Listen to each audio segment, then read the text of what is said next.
Assalamualaikum warahmatullahi wabarakatuh. Selamat pagi anak-anak. Bertemu lagi bersama Ibu di mata pelajaran Bahasa Indonesia. Sebelum memulai kegiatan kita pada hari ini, ada baiknya kita berdoa terlebih dahulu. Berdoa dimulai. Selesai. Nah, anak-anak, materi kita pada hari ini adalah surat pribadi dan surat dinas. Apakah kalian pernah mengirim surat? Pernah, Bu. Ya, yang pernah mengirim surat tolong angkat tangannya ya. Saya, Bu. Iya, silakan Devi. Surat untuk teman, Bu. Yang lainnya ada yang pernah mengirim surat untuk siapa? Saya, Bu. Iya, silakan Tita. Surat untuk kakak, Bu. Baiklah, satu lagi ya. Saya, Bu. Silakan Widya. Surat izin sakit, Bu. Bagus sekali. Nah, ternyata di antara kalian sudah banyak ya yang pernah mengirim surat. Tentunya sudah tahu apa itu surat pribadi dan surat dinas. Langsung saja kita masuk ke materinya ya. Baiklah anak-anak, sebelum kita masuk ke materinya, Ibu akan menjelaskan apa saja tujuan pembelajaran kita pada hari ini. Jadi, tujuan pembelajaran kita pada hari ini yaitu yang pertama, kalian diharapkan mampu untuk menentukan struktur surat pribadi dan surat dinas. Tujuan pembelajaran kita yang kedua yaitu kalian diharapkan mampu menyimpulkan isi surat pribadi dan surat dinas yang telah dibaca.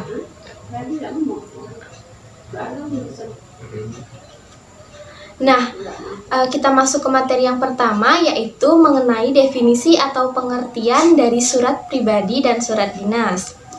Dimulai dari surat pribadi yaitu surat yang dikirimkan oleh seseorang pribadi kepada seseorang pribadi pula atau seorang petugas lembaga. Sedangkan surat dinas adalah surat yang dibuat oleh instansi-instansi pemerintah, baik instansi sipil maupun instansi militer demi kepentingan dari lembaga. Setelah mengetahui definisi atau pengertian dari surat pribadi dan surat dinas, selanjutnya kita akan mempelajari struktur dari kedua surat tersebut. Yang pertama yaitu struktur surat pribadi. Struktur surat pribadi dimulai dengan tanggal surat. Tanggal surat di sini dituliskan bersama dengan tempat di mana kalian mengirimkan surat tersebut. Struktur yang kedua yaitu nama orang yang dituju. Struktur yang ketiga yaitu isi. Isi surat ini memuat hal apa yang ingin kalian sampaikan dalam surat tersebut. Struktur yang selanjutnya yaitu salam penutup. Dan struktur yang terakhir yaitu nama pengirim surat ditulis bersama dengan tanda tangannya. Selanjutnya kita masuk ke dalam struktur surat dinas. Struktur surat dinas ini agak berbeda dengan struktur surat pribadi. Struktur yang pertama yaitu kepala surat. Jika surat pribadi tadi langsung masuk ke tanggal surat, struktur surat dinas yang pertama yaitu harus memuat kepala surat atau biasa juga kita sebut dengan kop surat. Struktur yang kedua yaitu tanggal surat. Tanggal surat ini sama dengan surat pribadi tadi. Struktur yang ketiga yaitu nomor, lampiran, dan hal. Nah, ini merupakan perbedaan kedua antara surat pribadi dan surat dinas. Jika surat dinas harus memuat nomor, lampiran, dan hal. Struktur yang ketiga yaitu alamat yang dituju. Alamat yang dituju pada surat dinas ini dituliskan secara lebih jelas kemana surat ini akan dikirimkan. Struktur yang selanjutnya yaitu salam pembuka. Lanjut ke bagian isi. Pada isi ini di dalam surat dinas dituliskan secara lebih rinci. Struktur yang selanjutnya yaitu salam penutup. Dan struktur yang terakhir sama seperti surat pribadi tadi, yaitu nama pengirim surat beserta tanda tangannya.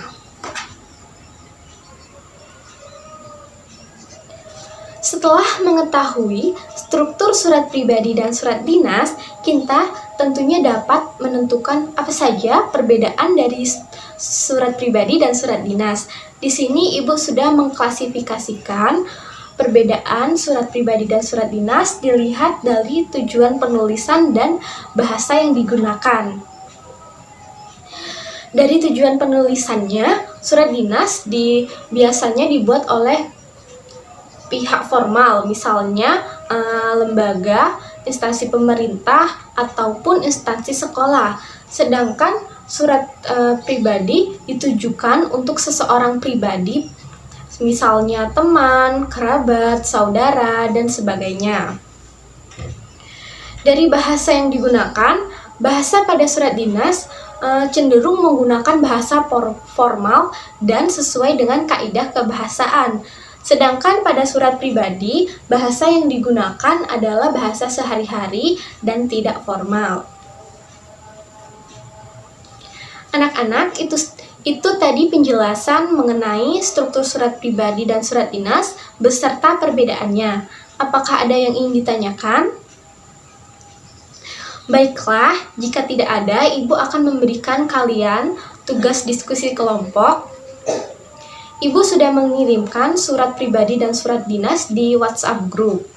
Silahkan kalian diskusi secara berkelompok. Setiap kelompok terdiri dari 4-5 orang. Di situ kalian akan menentukan struktur surat pribadi dan surat dinas. Nah, setelah itu kalian harus menyimpulkan isi surat pribadi dan surat dinas. Hasil diskusi kalian bisa kalian kirim langsung ke WhatsApp Ibu. Waktunya Ibu beri 15 menit. Mengerti anak-anak? Mengerti, Bu. Baiklah, selamat mengerjakan.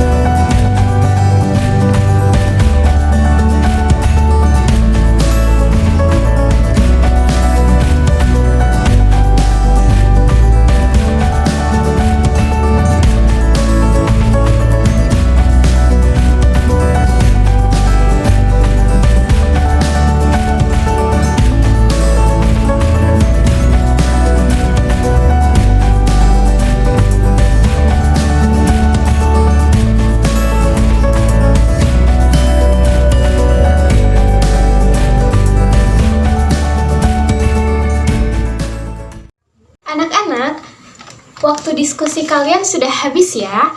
Hasil diskusi kalian sudah Ibu baca.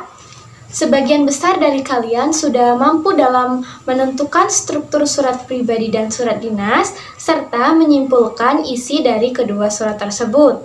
Namun, ada beberapa kelompok yang belum tepat dalam menyimpulkan isi dari surat pribadi dan surat dinas. Ibu harap kalian belajar lagi dan kedepannya kalian bisa menentukan isi dari surat pribadi dengan surat dinas secara tepat. Sebelum mengakhiri pelajaran kita pada hari ini, marilah kita simpulkan hasil pembelajaran kita pada hari ini. Untuk Juliani, Ibu minta simpulkan hasil pembelajaran kita pada hari ini ya. Jadi kesimpulan pelajaran kita pada hari ini yaitu bahwa surat pribadi berbeda dengan surat dinas, baik dari segi struktur maupun dari segi bahasa yang digunakan. Bagus sekali. Anak-anak yang lain, Ibu harapkan juga kalian bisa mengambil hasil pembelajaran kita pada hari ini ya. Kita akhiri pelajaran kita hari ini dengan berdoa. Berdoa dimulai. Selesai. Selamat berjumpa minggu depan.